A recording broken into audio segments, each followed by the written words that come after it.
Hello everyone, this is Sonia Malik and in today's video we are going to cover our first chapter that is Human Geography, Nature and Scope.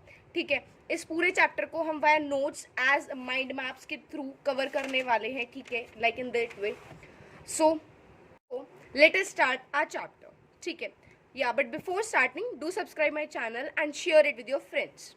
C here the word is geography. Geography क्या होता है? Geo means earth, study means, graphy means study. ठीक है, मतलब अर्थ की study करना. बिल्कुल easy है कि geography is the study of earth. तो वर्ड्स हमें क्लियर हो गया. अब ज्योग्राफी हमारी होती है टू टाइप्स की, सिस्टमैटिक एंड रीजनल. देखो, अब रीजनल क्या होता है कि particular region with reference to all geographical element. मतलब किसी एक रीजन को मैं स्टडी करूंगी बट उस रीजन के सारे फैक्टर्स को मैं स्टडी करूंगी. ठीक है, अगर मैं दिल्ली का जो रीजन है उसको अगर मैं पढ़ाई कर रही हूँ, उसके बारे में मैं स्टडी कर रही हूँ, तो मैं उसका टेम्परेचर, ठीक है, कितनी रेनफॉल होती है, कितनी ठंड होती है, क्या वहाँ पर रिलीफ फीचर्स हैं, वो सारी चीज़ें, हर एक ज्योग्राफिकल एलिमेंट उसके अंदर मेरे को स्टडी करना है. बट जब मैं सिस्टमैटिक तरीके से उस काम को करूँगी, मतलब मेरे को एक काम करना है, तो यानी कि सिर्फ एक एलिमेंट को पढ़ूंगी ऑल ओवर द अर्थ. यानी कि पूरी अर्थ पे टेम्परेचर कैसा है, पूरी अर्थ पे रेनफॉल किस टाइप की होती है, कौन सा मॉनसून है, ठीक है, वो चीज़ें हम स्टडी करेंगे. तो रीजनल, एक रीजन की सारी चीज़ों को पढ़ना, एंड सिस्टमैटिक की एक एलिमेंट को सिस्टमैटिक वे में पूरी अर्थ पर पढ़ना. अब सिस्टमैटिक ज्योग्राफी की ब्रांच होती है हमारी ह्यूमन ज्योग्राफी, जिसको हम बोलते हैं HG. ठीक है, it is just for a short form. ठीक है, so human geography means human, we humans. Geography is the earth study, means study of human with earth. Geo का मतलब हमें पता है earth, and human humans. Graphy means study, यानी कि human की स्टडी करना विद अर्थ, यानी कि ह्यूमन का क्या रिलेशनशिप है अर्थ के साथ.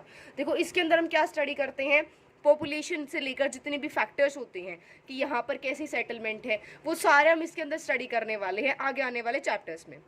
Now the next topic is physical geography, जो हमारी रीजनल ज्योग्राफी है, इसी की ब्रांच है physical geography. Human geography systematic geography के ब्रांच है, क्योंकि अगर हम ह्यूमंस को स्टडी कर रहे हैं पॉपुलेशन, तो पॉपुलेशन अगर ग्रो कर रही है, ठीक है, कितना रेशियो चल रहा है, तो वो पूरे वर्ल्ड में स्टडी करेंगे. बट फिजिकल ज्योग्राफी का क्या होगा, हम एक रीजन के सारे फिजिकल एलिमेंट्स को स्टडी करते हैं. तो फिजिकल फीचर्स हमारे क्या होंगे यहाँ पे, टेम्परेचर है, रेनफॉल है, रिलीफ फीचर्स है, ट्रोपोग्राफी है, वो सारे हम इसी के अंदर स्टडी कर रहे होते हैं. अब हम बात करते हैं कुछ इंपॉर्टेंट डेफिनेशंस की. ठीक है, कुछ हमारे फिलोसफर्स रहे हैं, जोग्राफर्स रहे हैं, उन्होंने अपनी अपनी डेफिनेशंस दी हैं कि ज्योग्राफी होती क्या है, मतलब ह्यूमन ज्योग्राफी क्या होती है. देखो, हमारे चैप्टर का नाम है human geography, nature and scope. पहले हम स्टडी कर चुके हैं ह्यूमन ज्योग्राफी क्या होती है, नेचर हम स्टडी करेंगे, और स्कोप, स्कोप मीन्स उसका कहाँ पर क्या काम है. आप कोई भी करियर ऑप्ट कर रहे हो तो उसका स्कोप क्या, वो क्लास 12 में अगर ज्योग्राफी को ऑप्ट किया है तो उसका आगे चलकर स्कोप क्या है, वो सारी चीज़ हम इसके अंदर स्टडी करने वाले हैं. ठीक है, सो सबसे पहले हम स्टडी करते हैं फ्रेडरिक रेटजेल की. फ्रेडरिक रेटजेल कौन थे? उनको बेसिकली जो मॉडर्न ह्यूमन ज्योग्राफी है उसका फादर कहा जाता है, बिकॉज ये पहले वो साइंटिस्ट थे जिन्होंने एक ज्योग्राफी को ह्यूमन ओरिएंटेड व्यू दिया था कि हाँ, मतलब मॉडर्न ज्योग्राफी से रिलेटेड. एंड इनकी एक इंपॉर्टेंट बुक थी एंथ्रोपोजियोग्राफी, उसके अंदर इन्होंने डिफाइन किया था ह्यूमन ज्योग्राफी को, और वो डेफिनेशन थी कि synthetic study of relationship between human societies and the earth surface. मतलब एक जेन्युइन सी हम स्टडी करेंगे कि क्या ह्यूमन सोसाइटी का अर्थ से रिलेशन है, मतलब कैसे रिलेशन होगा. देखो, हमें सांस चाहिए तो हम पेड़ पौधे उगा रहे हैं, ठीक है, पेड़ पौधे हमें रिटर्न में क्या दे रहे हैं, कहीं पर हम क्या कर रहे हैं, पेड़ पौधों को काट रहे हैं, अब वो हमें रिटर्न में क्या दे रहे हैं. तो कंप्लीट साइकिल जो है, फूड साइकिल, हर एक तरीके की साइकिल जो है इंटर रिलेटेड है, एक दूसरे पर डिपेंडेंट है, वो सारी हमारी क्या है, एक ह्यूमन ज्योग्राफी का पार्ट है.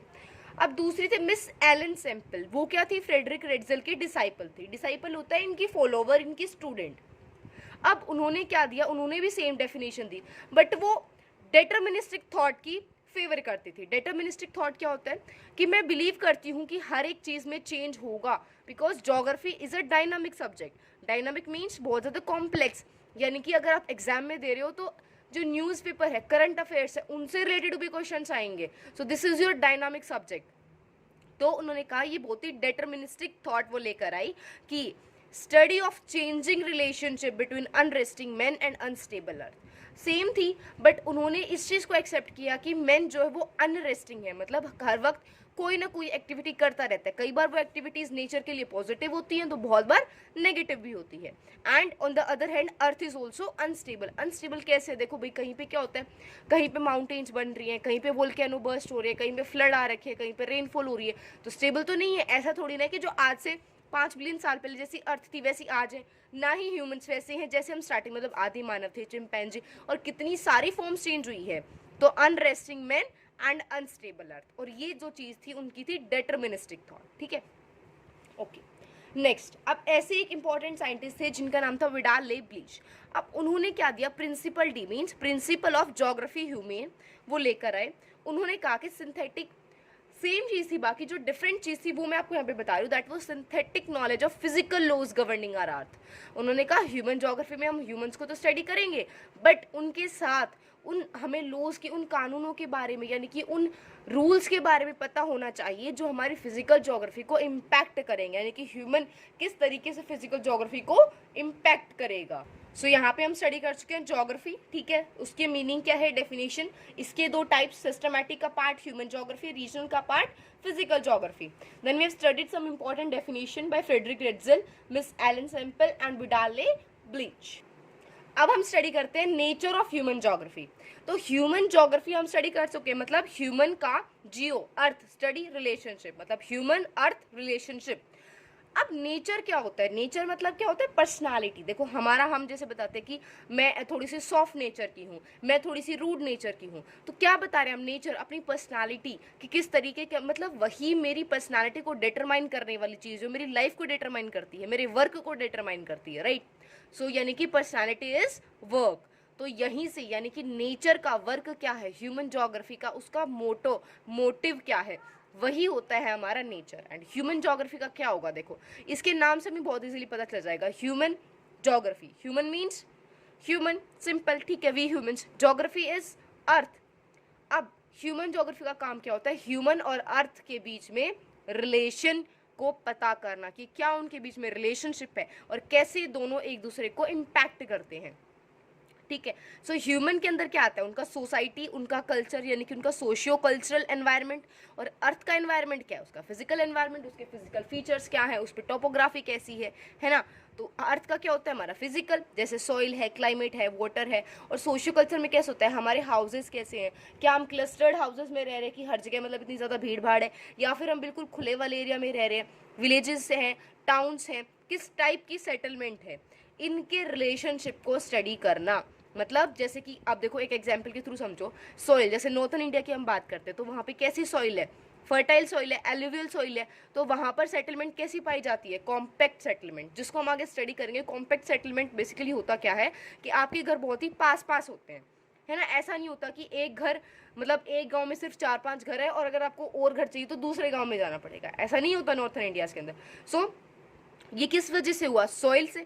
तो हमें उन दोनों का रिलेशनशिप समझ में आ रहा है, कैसे दोनों एक दूसरे को इम्पैक्ट करते हैं, दोनों का एक दूसरे पर इम्पैक्ट पड़ता है। So this is the nature of human geography. तो नेचर क्या हुआ, to study the relationship between earth and human, और उनके सोशियो कल्चरल और फिजिकल एनवायरनमेंट को भी स्टडी करना है। अब नेक्स्ट हम बात करते हैं, नेक्स्ट टॉपिक कहता है naturalisation of human and humanisation of nature. देखो कंसेप्ट बड़े इजी हैं, बस थोड़े से कंफ्यूजिंग लगते हैं, और वो इसके बाद तुम्हें बिल्कुल नहीं लगने वाले। अब देखो एक कहानी से समझते हैं।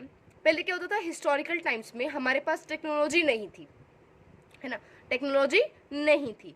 अगर मुझे कुछ काम करना है, मुझे पढ़ाई करनी है, तो मैं किस पे डिपेंड रहूँगी, नेचर पर, क्योंकि मेरे को पढ़ाई करने के लिए इंपॉर्टेंट चीज़ क्या चाहिए। आज के टाइम की बात नहीं है कि मेरे को लाइट चाहिए, डेस्क चाहिए, नहीं, मेरे को इंपॉर्टेंट चीज़ एक लाइट चाहिए, है ना, उसके बगैर मैं पढ़ ही नहीं सकती। तो मुझे किस पे डिपेंड होना पड़ा, नेचर पर, यानी कि सन पर मुझे डिपेंड होना पड़ा। रात के टाइम पे मैं नहीं पढ़ सकती, आज के टाइम पे मेरे पास फ्रीडम है कि मैं रात के टाइम पे पढ़ सकती हूँ। तो मतलब क्या हो रहा है, डिपेंडेंस कम हुई है, बट पहले ऐसा नहीं था, टेक्नोलॉजी कम थी, इस वजह से डिपेंडेंस नेचर पर ज़्यादा थी। तो नेचर हमारी एक्टिविटीज़ को भी कंट्रोल करती थी, है ना। अब नेचर एक्टिविटीज़, हर एक एक्टिविटीज़ को कंट्रोल करती थी।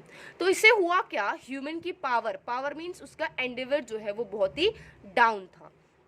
इस वाली सिचुएशन को, जब टेक्नोलॉजी लो है, हम नेचर पे ज़्यादा डिपेंड है, वो हमें कंट्रोल करती है और हमारी पावर कम है, मीन्स वी हैव पावर और टेक्नोलॉजी लो लेवल, जिसकी वजह से नेचर हमें कंट्रोल करती है और हम नेचर पर डिपेंडेंट है।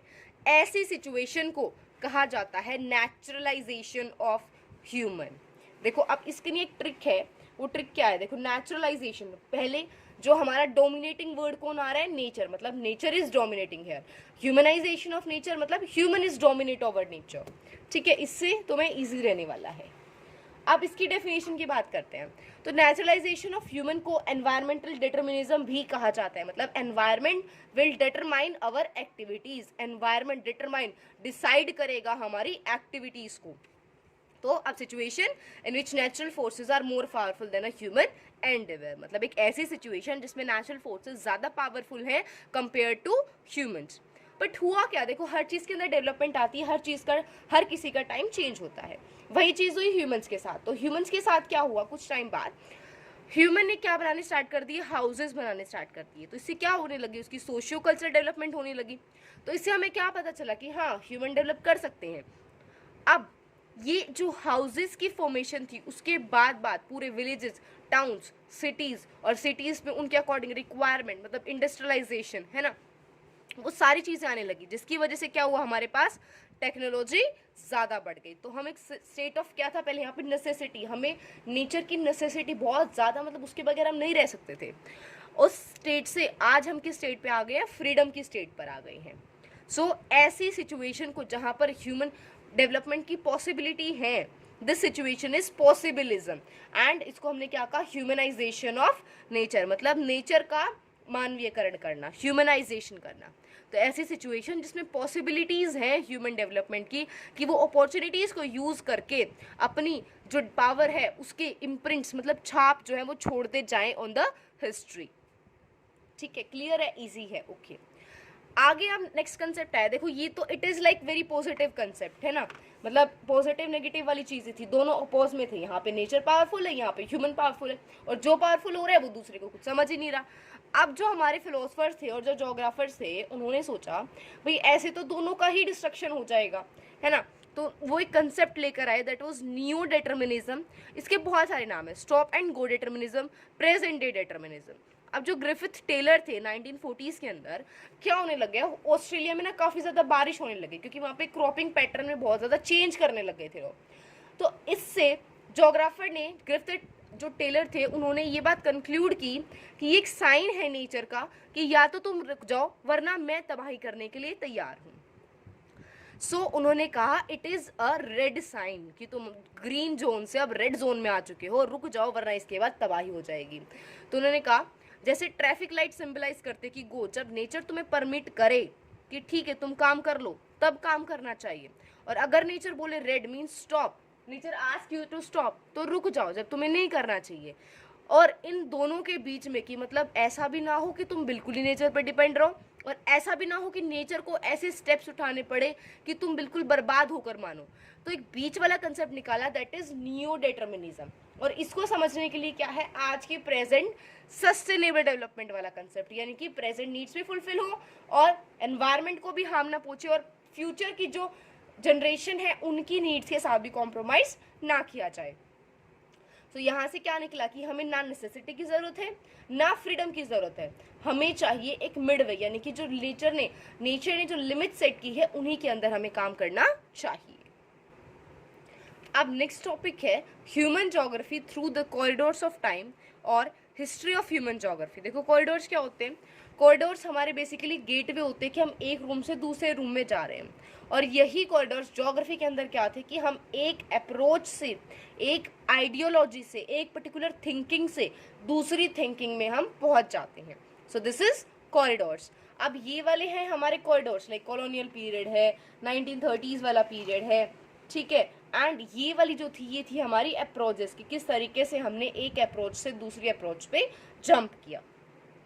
तो कॉलोनियल पीरियड यानी कि जिस टाइम पे कॉलोनीज बनी हुई थी, like India was a colony of Britain, तो उस टाइम की जब बात की जाए तो वो कैसा पीरियड था, एक्सप्लोर एंड डिस्क्राइब करने का। मतलब किसी, जैसे इंडिया की डिस्कवरी हुई, अमेरिकाज वर डिस्कवर्ड, है ना, तो ऐसी नई नई जगहों की डिस्कवरी करना, कि मतलब जगह की डिस्कवरी करना नहीं था, वहाँ तक जाने के रास्ते को डिस्कवर करना ताकि ट्रेड किया जा सके। So this was the period of explore and describe. ठीक है, हमें मिल तो गई चीज़ें, बट हमें कैसे पता चलेगा कि ये पूरे रीजन को मैं स्टडी कैसे कर सकती हूँ। तो उसके लिए दूसरी approach I regional analysis. Analysis क्या होता है, किसी चीज़ को चेक करना कि क्या वो कितनी अच्छी है, क्या उसमें खामी है, कैसे उसको यूज़ कर सकता हूँ, उसका पूरा एनालिसिस करना।